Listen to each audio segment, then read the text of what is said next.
सत श्री अकाल जी सारिਆਂ ਨੂੰ। मैं ज्योति विरदी पैरामाउंट ई सर्विसेज तो सो अज की वीडियो उन्होंने लिए है ਜਿਹੜੇ ਹਾਲੇ तक वेटिंग ਦੇ ਵਿੱਚ ਨੇ ਕੈਨੇਡਾ ਦੇ ਵੀਜ਼ਾ ਨੂੰ ਲੈ ਕੇ। ਕੈਨੇਡਾ ਦੀ ਬਾਇਓਮੈਟ੍ਰਿਕਸ ਡਨ ਹੋ ਚੁੱਕੀਆਂ अप्रैल मई जून जुलाई अगस्त सितंबर अक्तूबर टिल तक जिन्हों की बायोमैट्रिक्स डन हो चुकी है। वेट करते पे आ कि साडा रिजल्ट किन्ने को टाइम तक आएगा।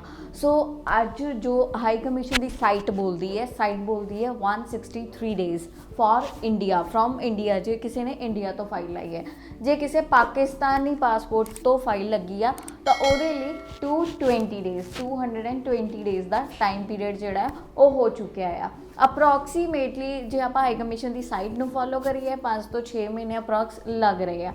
बट जे आप एक्चुअल रियल टाइमिंग्स देखिए, रियल टाइमिंग मीन जोड़े टाइमिंग के असी पासपोर्ट्स रिसीव कर रहे हैं, कुछ प्रोफाइल्स के पासपोर्ट्स असी रिसीव किए 2 तो 2.5 महीनों कुछ पासपोर्ट्स असी रिसीव किए 6 मंथ बाद भी, कुछ पासपोर्ट्स असी रिसीव किए 8 to 9 मंथ्स बाद भी। सो कह सकते हैं कि एक एस्टीमेशन दायरा सानू मिल गया है कि इन्ने को टाइम के जी वीज़ा एप्लीकेशन डन हो जाएगी। रिजल्ट नैगेटिव पॉजिटिव जो भी आ डिक्लेयर हो जाएगा। But it's totally depend on the high commission कि वो कि फाइल में पहला प्लग करते हैं, ठीक है। क्योंकि फाइल्स का सीक्वेंस होंगे एक, मतलब ए सीक्वेंस दी फाइल्स असी डिस्ट्रीब्यूट करती इस ऑफिसर को, ए सीक्वेंस की फाइल असी इस सेंटर के ट्रांसफर कर देती हैं, इस एप्लीकेशनस को आप इधर ट्रांसफर कर देती हैं। सेम काइंड मतलब ये शफलमेंट चलती है। सो डिपेंड करता कि डिपार्टमेंट फास्ट वर्किंग है, वो रिजल्ट्स उन्नी जल्दी आ जाते हैं। जेकर अगों ही थोड़ा जा लो प्रोसैस चल रहा है तो उन्होंने को रिजल्ट जो वो डिले हो रहा है। हुण गल करिए आप वीज़ा रेशियो की, वीज़ा रेशियो इस टाइम अच्छा मिलता पे आ, मतलब अप्रूवल्स भी काफ़ी आ रही ने जो कि तुहानूं असीं टाइमली शेयर भी करते हैं। कभी 2 पासपोर्ट, कभी 4, कभी 10, मतलब वीकली का आप शेयर करते हैं ऑलमोस्ट कि इन्ने भी इस वीक आ पासपोर्ट्स असीं रिसीव किए इस वीक आ वाले। So same like that again, मतलब मैं थोड़ा सा ब्रीफ करना चाहूँगी कि जिन्होंने अप्लाई करना जेकर 1% है उन्हों का रिफ्यूज़ भी हो जाता है साडी कंपनी तो या किसी होर कंपनी तो या कितों भी रिफ्यूज़ल आई आ। बट एक चीज़ का ध्यान रखना कि डॉक्यूमेंटेशन तुहाडे लगे होण, तुसी कोई मतलब इंप्लीमेंटेशन मतलब ओवर ना कराई होवे। कई बार की हुंदा कि एजेंट के अंदर ग्रीडीनेस भी होंदी आ। सिंपली मैं भी हैगी हाँ कंसलटेंट, मैं कहनी हाँ बिकॉज आफ्टर वीज़ा हुण जिन्हें तुहाडे नाल 25 लैक्स की डील कर ली, उन्होंने तुहाडी फाइल नहीं दिखती, उन्होंने दिखता 25 लैक्स। वो किद्दां लैना है मैं तुहाडे तो, राइट। फिर उस 25 लैख नूं पाउण लई वो बहुत कुछ करेगा, बहुत कुछ like income tax returns edit करेगा, बैंक स्टेटमेंट एडिट करेगा, प्रॉपर्टी वैल्यूएशंस एडिट करेगा, पोस्टां एडिट करेगा, ऑक्यूपेशन एडिट करेगा, so many things he will be do with your profile, right. उस प्रोफाइल से उन्हें की लैना थोड़े तो हुण जिहड़ा हुण पैसे लै रहे हो 25 लैख पर डॉक्यूमेंट लै रहे हो कल्ला passport, Aadhaar card, PAN card, वो क्यों? But what the reason is behind that, reason ये हैगा कि उन्हें सारे डॉक्यूमेंट डुप्लीकेसी नाल ही बनाने आ। बिकॉज तुहानूं आप देखते हैं ना, आप मल्टीमीडिया किया आ, असी IT के ऑपरेटर रह चुके हैं बहुत वड्डे। उन्होंने काम की, उन्होंने काम ही यही है कि वो डॉक्यूमेंट्स इस तरीके ना प्रेजेंट कर दे, this is just kind of the actual document, ठीक है। बट एम्बेसी और ambassadors are not fool people, right. They know कि मतलब किहड़ा डॉक्यूमेंट जैनुअन है, किहड़ा डॉक्यूमेंट अनजैनुअन आ। जदों भी एम्बेसी दे विच कोई डुप्लीकेट डॉक्यूमेंट फड़िया जाता है, वो स्टेटवे नहीं कहते कभी भी कि दिस इज़ अ फ्रॉडेंटल डॉक्यूमेंट। वो पहला एक तुहानूं इनफॉर्मेटिव लैटर भेजदे आ कि तुसी तुहाडे आ डॉक्यूमेंट च सानू फील हो रहा है कि it's not a genuine, so you should, अगर ये तुहाडे वालों जैनुअन है, you should prove it with in a 10 days, with in a 20 days, with in a 30 days time period उत्ते लिखिया हुंदा आ। फिर एजेंट नूं उस चीज़ का जवाब देना हुंदा आ।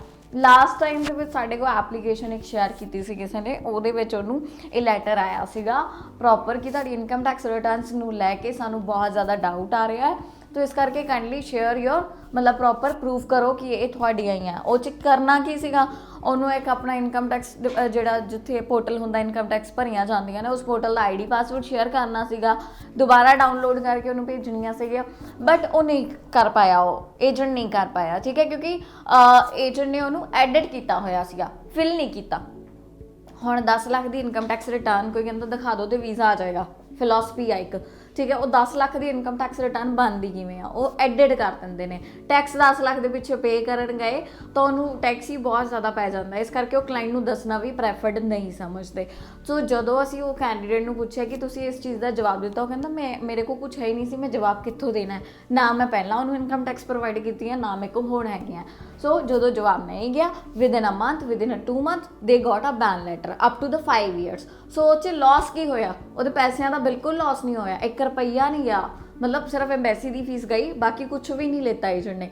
ਬਟ ਉਹਦਾ ਇੱਕ ਲਾਈਫ ਟਾਈਮ ਲੋਸ ਹੋਇਆ, ਜਿਹੜਾ ਕਿ ਉਹਨੂੰ ਬਾਅਦ 'ਚੋਂ ਰਿਅਲਾਈਜ਼ ਹੋਇਆ ਕਿ ਜੇ ਮੈਂ ਨੈਚੁਰਲ ਬੇਸ 'ਤੇ ਅਪਲਾਈ ਕਰਦਾ ਤਾਂ ਹੋ ਸਕਦਾ ਇਸ 25 ਲੱਖ ਦਾ ਬਹੁਤ ਜ਼ਿਆਦਾ ਅਮਾਊਂਟ ਆ, ਇਹਦੇ ਵਿੱਚ ਮੈਂ 250 ਵਾਰੀ ਕੇਸ ਅਪਲਾਈ ਕਰ ਸਕਦਾ, ਕਮ ਸੇ ਕਮ 200 ਟਾਈਮਸ ਮੈਂ ਅਪਰੋਚ ਕਰ ਸਕਦਾ। ਅਤੇ ਇੱਦਾਂ ਤਾਂ ਨਹੀਂ ਹੈਗਾ ਕਿ ਕੋਈ ਐਮਬੈਸੀ 200 ਵਾਰੀ ਮੈਂ ਫਾਈਲ ਲਾ ਰਿਹਾ ਤਾਂ ਮੇਰਾ ਰਿਜੈਕਟ ਕਰ ਦੇ, ਇੰਨਾ ਮੈਕਸੀਮਮ ਤਾਂ ਕੋਈ ਨਹੀਂ ਜਾਂਦਾ। Hard to hard 5 6 7th time 8 time ਤੱਕ ਤਾਂ ਵੀਜ਼ਾ ਮਿਲ ਹੀ ਜਾਂਦਾ।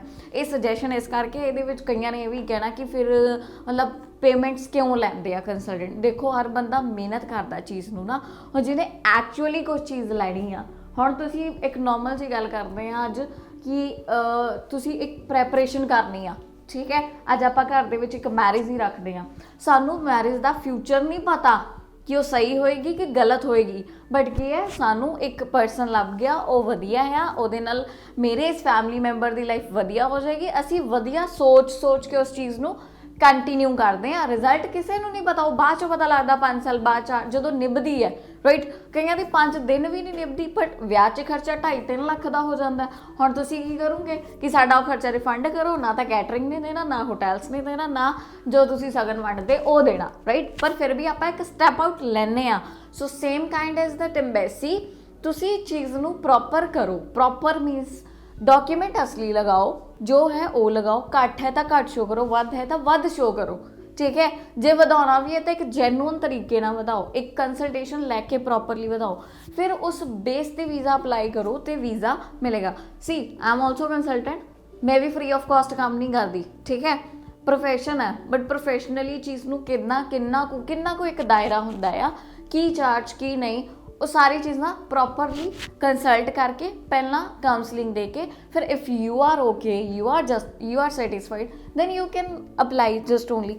ਇਹ ਨਹੀਂ ਹੈਗਾ ਕਿ ਨਹੀਂ ਤੁਸੀਂ ਕਰੋ 100% ਵੀਜ਼ਾ, 100% ਕਹਿੰਦੇ ਹਰ ਬੰਦਾ ਅਪਲਾਈ ਕਰ ਦੇਗਾ, ਹਮੇਸ਼ਾ ਵੀਜ਼ਾ ਆ ਜਾਏਗਾ, ਇਹ ਸਭ ਕਹਿੰਦੇ ਹੈ। ਵੀਜ਼ੇ ਲਈ ਪ੍ਰੈਪਰੇਸ਼ਨ ਹਰ ਕੋਈ ਕਰਾਉਂਦਾ, ਬਟ ਮੇਰੇ ਹਿਸਾਬ ਨਾਲ this is only the my opinion, ਠੀਕ ਹੈ। ਹੋ ਸਕਦਾ ਹੋਰ ਵੀ ਕੰਸਲਟੈਂਟ ਹੋਣ ਜੈਨੂਅਨ, ਤਾਂ ਉਹ ਵੀ ਇਹ ਚੀਜ਼ ਕਹਿੰਦੇ ਹੋਣ ਕਿ visa is not in our hands, I will prepare you for the both things. ਕੱਲ੍ਹ ਨੂੰ ਕੁਛ ਵੀ ਹੋ ਸਕਦਾ ਵੀਜ਼ਾ ਰਿਜੈਕਟ ਵੀ ਹੋ ਜਾਏ, ਹੋ ਸਕਦਾ ਵੀਜ਼ਾ ਆ ਵੀ ਜਾਏ, ਪਰ ਕੋਸ਼ਿਸ਼ 100% ਹੋਣੀ ਚਾਹੀਦੀ ਹੈ ਹਰ ਵਾਰ। ਪਹਿਲੀ ਵਾਰੀ ਹੋਏਗੀ, ਨੈਕਸਟ ਟਾਈਮ ਉਸ ਤੋਂ ਵੀ ਜ਼ਿਆਦਾ ਹੋਏਗੀ, ਥਰਡ ਟਾਈਮ ਉਸ ਤੋਂ ਜ਼ਿਆਦਾ ਹੋਏਗੀ, ਤਾਂ ਵੀਜ਼ਾ ਕਿਵੇਂ ਨਹੀਂ ਮਿਲੇਗਾ, right. So you need only the knowledge, ਤੁਹਾਨੂੰ ਸਿਰਫ ਨੌਲੇਜ ਦੀ ਲੋੜ ਹੈਗੀ ਆ। ਸੋ ਇਸੇ ਤਰੀਕੇ ਨਾਲ ਜਿਹੜੇ ਵੇਟਿੰਗ ਦੇ ਵਿੱਚ ਹੈਗੇ, ਜਿਨ੍ਹਾਂ ਦੇ ਰਿਜ਼ਲਟਸ ਨਹੀਂ ਆ ਰਹੇ ਆ, ਕਮ ਸੇ ਕਮ 5 to 6 month, ਜਿਹੜਾ ਐਮਬੈਸੀ ਦੀ ਸਾਈਡ ਦੱਸ ਰਹੀ ਹੈ 6-7 ਮਹੀਨੇ, ਬਟ ਇਨ ਐਕਚੁਅਲ ਪ੍ਰੋਸੈਸਿੰਗ ਜਿਨ੍ਹਾਂ ਨੇ ਅਕਤੂਬਰ ਨਵੰਬਰ 'ਚ ਫਾਈਲ ਲਗਾਈ ਹੈ, ਉਹਨਾਂ ਦੇ ਤਾਂ ਕੁਇਕ ਰਿਸਪੌਂਸ ਮਿਲਦੇ ਪਏ ਆ ਸਾਨੂੰ, ਠੀਕ ਹੈ। ਪਹਿਲਾਂ ਵਾਲੀਆਂ ਜਦੋਂ ਆਪਣੀ ਫਾਈਲ ਨੂੰ 4 ਮਹੀਨੇ ਹੋ ਗਏ, ਉਹ ਬੈਕਲੌਗ 'ਚ ਟ੍ਰਾਂਸਫਰ ਹੋ ਜਾਂਦੀ ਆ, ਫਿਰ ਉਸ ਫਾਈਲ 'ਤੇ ਕਦੀ ਵੀ ਰਿਜ਼ਲਟ ਆ ਸਕਦਾ, 5ਵੇਂ 6ਵੇਂ 7ਵੇਂ 8ਵੇਂ ਕਦੀ ਵੀ।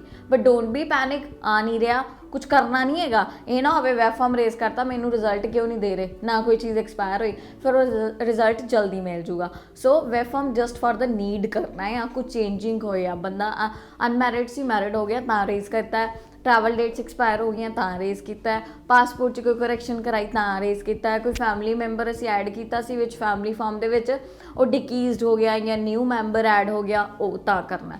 ਇਹਨਾਂ ਪਰਪਸਿਸ ਲਈ ਜਿਹੜਾ ਆ ਆਪਾਂ ਵੈਬ ਫਾਰਮ ਰੇਜ਼ ਕਰ ਸਕਦੇ ਹਾਂ। So thank you so much all of you. ਮੈਨੂੰ ਲੱਗਦਾ ਇਹ ਵੀਡੀਓ ਬਹੁਤ ਜ਼ਿਆਦਾ ਇਨਫੋਰਮੇਟਿਵ ਹੋਏਗੀ, ਤੁਹਾਡੀ ਕਾਫੀ ਨੌਲੇਜ ਤੁਸੀਂ ਗ੍ਰੈਬ ਕੀਤੀ ਹੋਣੀ ਹੈ, ਐਂਡ ਆਈ ਹੋਪ ਇਸ ਵੀਡੀਓ ਨੂੰ ਤੁਸੀਂ ਕਾਫੀ ਸਪਰੇਡ ਕਰੋਗੇ ਆਪਣਿਆਂ ਦੇ ਨਾਲ, ਤਾਂ ਕਿ ਜੋ ਚੀਜ਼ਾਂ ਤੁਸੀਂ ਗ੍ਰੈਬ ਕਰ ਰਹੇ ਹੋ, ਉਹ ਚੀਜ਼ਾਂ ਤੁਹਾਨੂੰ ਜਿਹੜੇ ਜਾਣਦੇ ਉਹ ਵੀ, ਜਿਹੜੇ ਨਹੀਂ ਜਾਣਦੇ ਉਹ ਵੀ ਗ੍ਰੈਬ ਕਰ ਸਕਣ। Thank you so much.